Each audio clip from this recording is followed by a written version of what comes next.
Jacob Wisenbach is a multi-instrumentalist with a primary focus on the trumpet. He is also the band leader of Midland Community Jazz Band, which will be playing at the Patricia A. Wolfgram Museum Tunes Concert Series on May 30th at the Saginaw Art Museum. In our conversation today, Jacob describes his journey to become a trumpeter and the experience of being a band leader. Listen in here and plan to join us at the Museum Tunes concert. Jacob, thank you so much for joining me here on the Temple Arts podcast. We are looking forward to having yourself and the Midland Community Band, Jazz Band, here at the Saginaw Art Museum later on this month. It's coming right up here. And I just wanted to jump in here with yourself and learn a little bit more about the creative work that you're doing and your talent as a trumpet player, and take it from there. So I understand trumpet is your primary instrument, and I'd love to hear a little bit more of your musical journey. Did you start with the trumpet, or was that something that you discovered along the way? So I don't come from a musical background, which a lot of people in the industry I work in, most people have, my father played the same instrument or a similar instrument to what I do. You meet that a lot of times with saxophone players. It's like a generational thing that people have played the saxophone since, they came over on a boat from Italy. I started with the trumpet when I was in the end of 5th grade, going into 6th grade. And I'm from Cairo, Michigan originally, so a very small town that had oddly like a surprisingly large band program, and music was kind of like a big part of the community somehow. I don't really it still boggles my mind. When I was at that age, the trumpet was not the coolest thing to me. So I spent not a ton of time playing it. And then when I was about in 7th grade, I got my first guitar from my parents. It was a Christmas present. It was a little starter pack. Came with a guitar and a strap and an amp and a cable and, all the things that you needed to get rolling with the guitar. And that to me was much more interesting based on the type of music that I was listening to at the time. So I started off as a trumpet player, and then I got very serious about the guitar for probably the next 4 or 5 years until I graduated high school.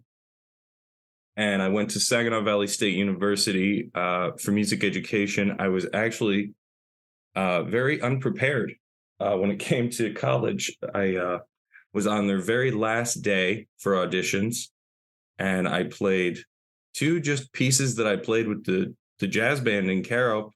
And I didn't have any like formal training as far as the types of chord voicings that you play when you're playing in a jazz setting. So one of the professors was amazed that I had figured out these complicated chords on a Thelonious Monk composition called Round Midnight. And I had just worked them out based on what I knew. And they accepted me into the program. I studied the guitar with Dr. Brad DeRoche, for about a year and a half.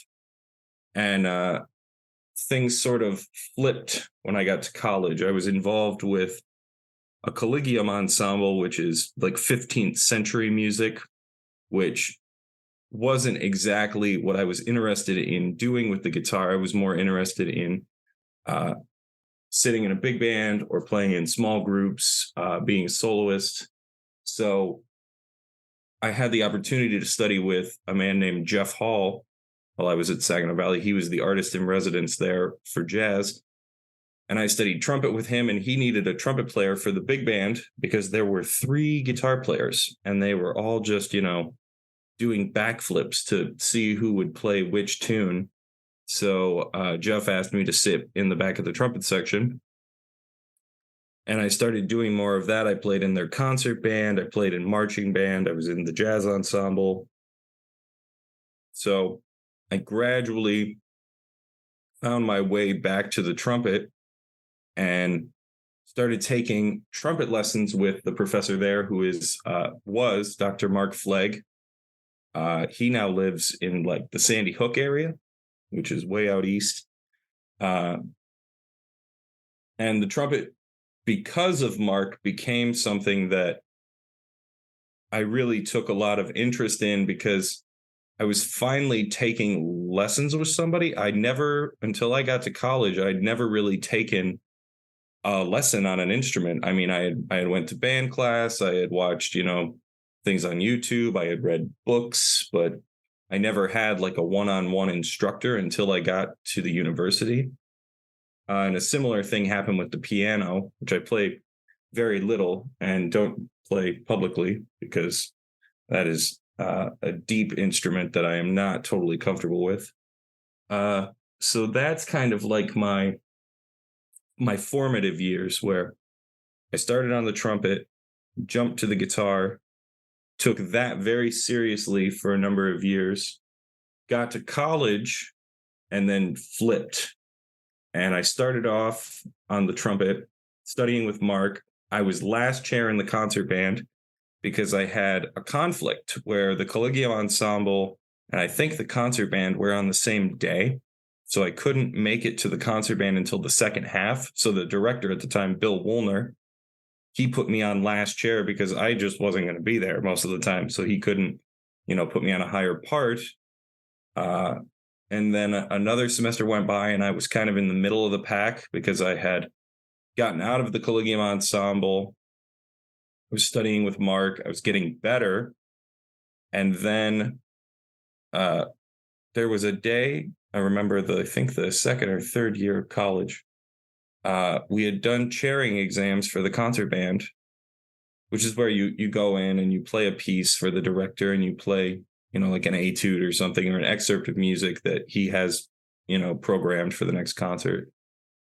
And one of the other trumpet players was acting really funny towards me that morning. And I was like, what's his deal? Because I'm oblivious. I don't even think of these things. I did a chairing exam and then it completely left my brain. But then I went downstairs and someone had said, hey, did you see the sign up or, the chairing list? And I said, oh, no, I hadn't thought to even look at it.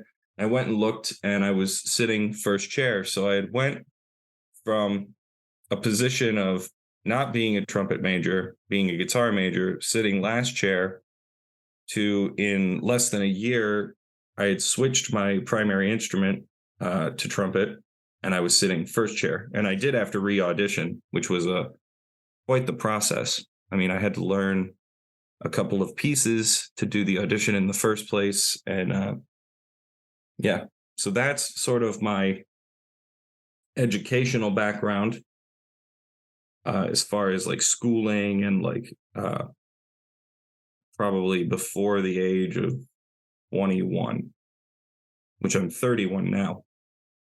Yeah, it's interesting to hear some of that process and the way that it's woven together, and in some ways a little unexpected and a little dramatic in that sense. I'm curious, in terms of the trumpet itself, is there something about the tone or the way that it's played that really drives your love for the instrument? Whether that's its diversity in terms of its the way that it can fit into things. Can you describe that a little bit more? Yeah, unlike a lot of trumpet players, I wouldn't say that the trumpet is kind of like a love-hate situation. You play, like recently I did a show with the Bay City Players. We did Little Shop of Horrors, and I was sitting on first trumpet next to a good friend of mine, Rick Enzer. He was sitting second trumpet, which is a real laugh because he's done countless shows at the Midland Center for the Arts, and he is a phenomenal player. But I was sitting on lead, and when you do something like that, it is kind of like I don't really know how to describe it. Maybe like you think of the movie like Troy, when people are riding into battle, like Brad Pitt is riding into battle on the back of a horse. The trumpet kind of embodies those sort of sounds, and it is sort of like a glorious thing. But at the end of the gig, your face feels like mush because you've been smashing away at high notes for 2.5 hours. And so there is this, you know, sort of physical aspect of the instrument that is also very like inconsistent. Like trumpet players practice a lot, not to really gain a ton of new skills. Like I know players that will warm up and just like practice their basic techniques, basic fundamental ideas for a half an hour to 45 minutes every day before they ever look at what they're actually working on. You know, if it's a piece of music, if it's something for an ensemble. I will say that you bring up a good point that the trumpet is used in many situations, from extremely early music like natural trumpet, things without valves, the keyed bugle, certain things where, you know, the trumpet is a very, very old instrument. So if that's your bag, you can go back to that and really spend a lot of time there. And it comes all the way into the modern era where, you know, you can sit in a pit orchestra and play for a theater show, or you can sit in a jazz combo or a big band.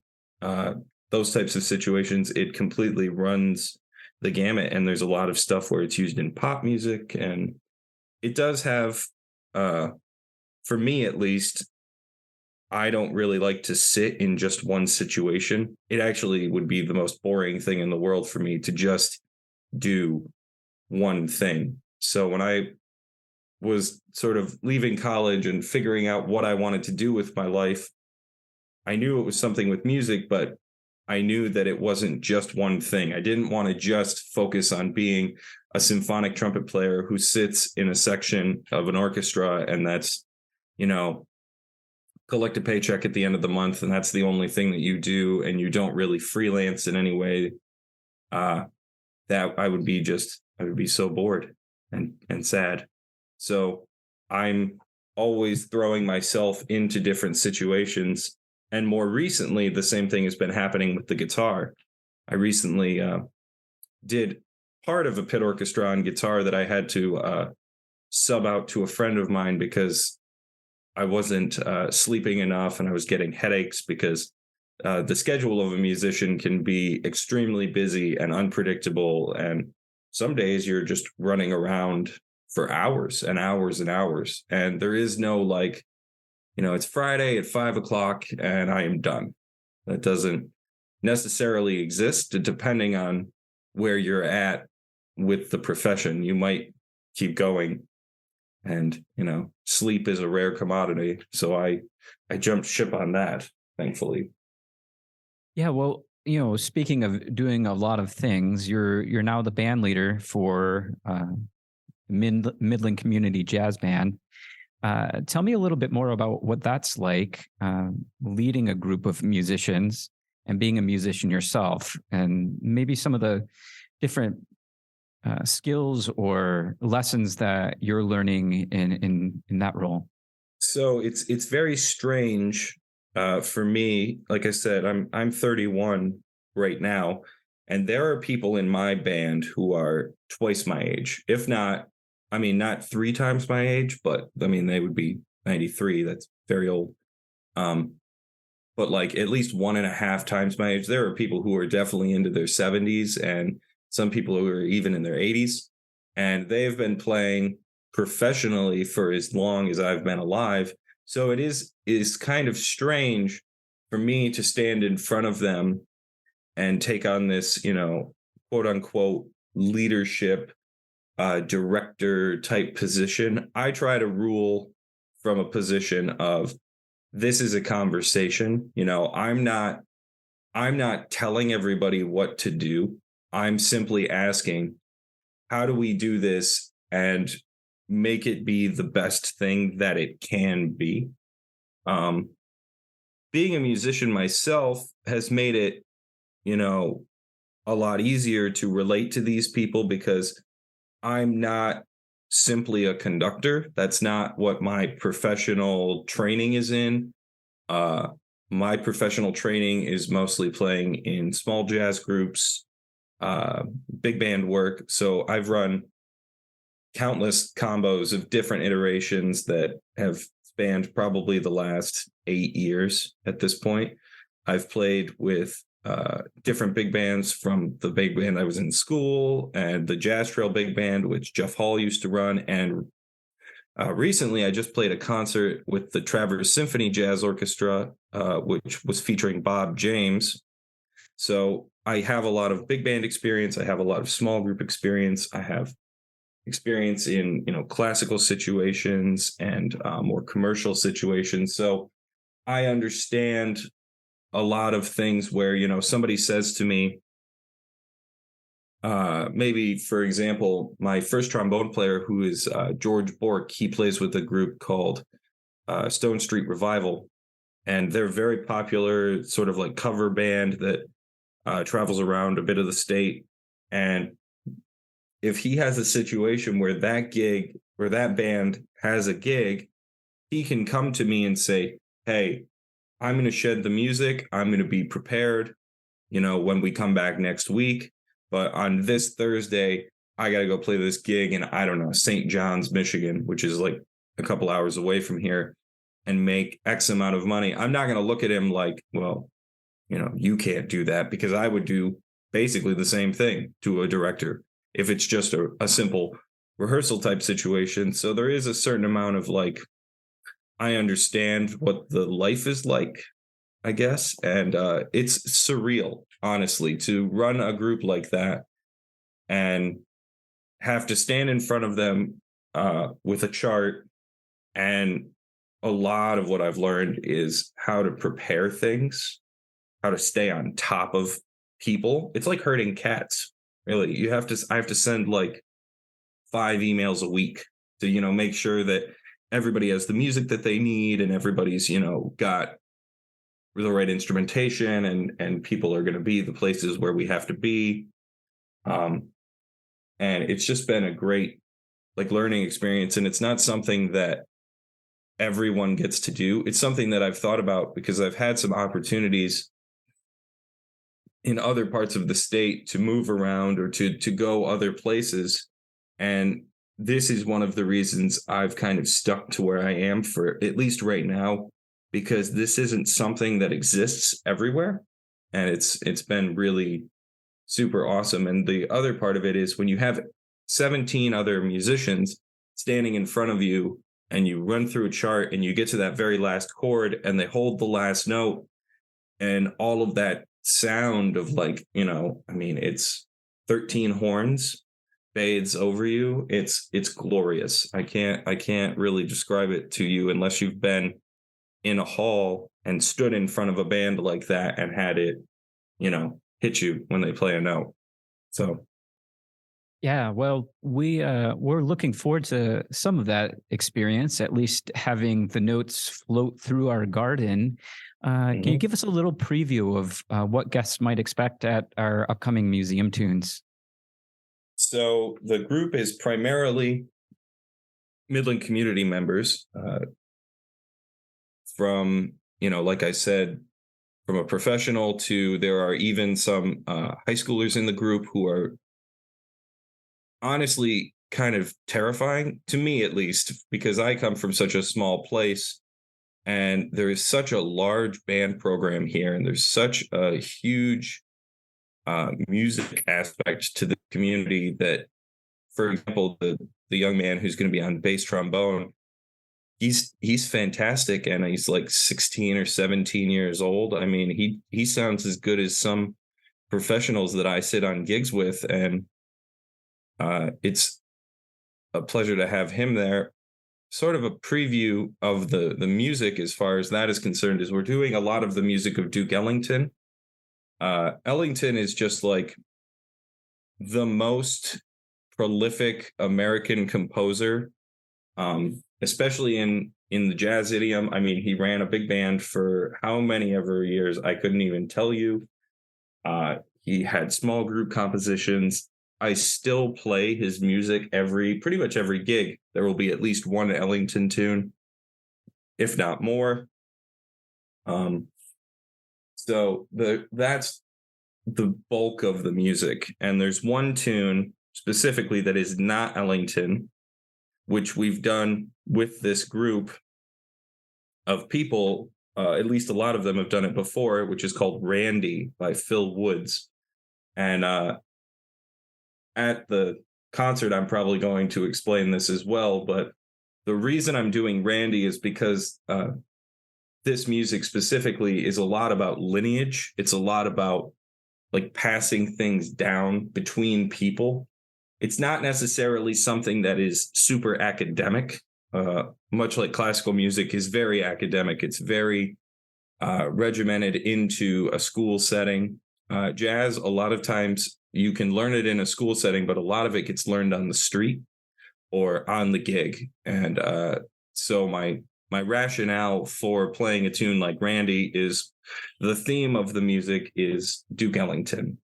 And the tune Randy is featured on a record called Live at the Wichita Jazz Festival with the Clark Terry Big Bad Band. Clark Terry was a musician in Duke Ellington's band at one point. Fantastic trumpet player and flugelhorn player.